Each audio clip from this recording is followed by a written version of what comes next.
J'ai reçu quelques demandes via Instagram pour des conseils en gestion de classe. Alors, pour la gestion de classe, il n'y a pas de recette miracle. Effectivement, même après de longues années d'enseignement, on a toujours des séances un petit peu qui nous échappent.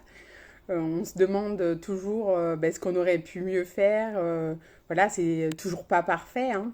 Mais bon, moi je me suis dit, quelle vidéo tu aurais aimé avoir avant de débuter? Parce que je me souviens que j'étais morte de trouille.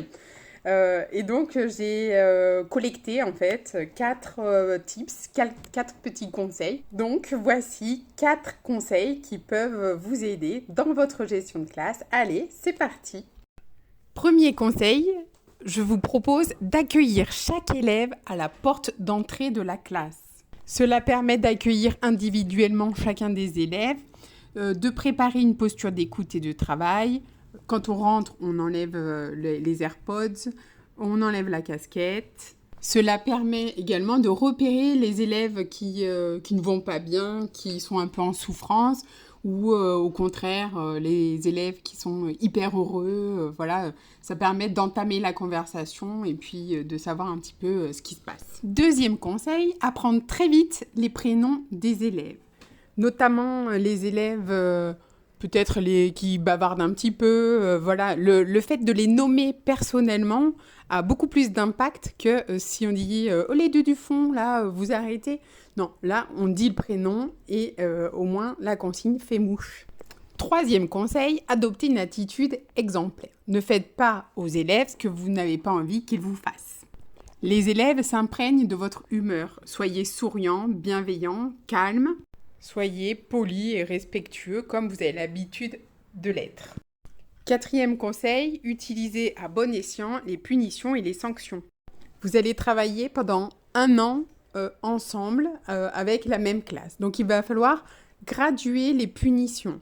Quand l'élève sort du cadre, ne respecte pas le règlement intérieur, il faut absolument le notifier. C'est comme ça que vous serez respecté, que vous aurez un climat de classe serein. Attention cependant à ne pas griller nos cartouches d'un seul coup. D'abord, on rappelle à l'ordre oralement, puis on rappelle peut-être une deuxième fois en précisant qu'il y aura une punition s'il n'arrête pas. La troisième fois, punition, on donne un travail supplémentaire à faire à la maison. Si ce travail n'est pas fait, une retenue.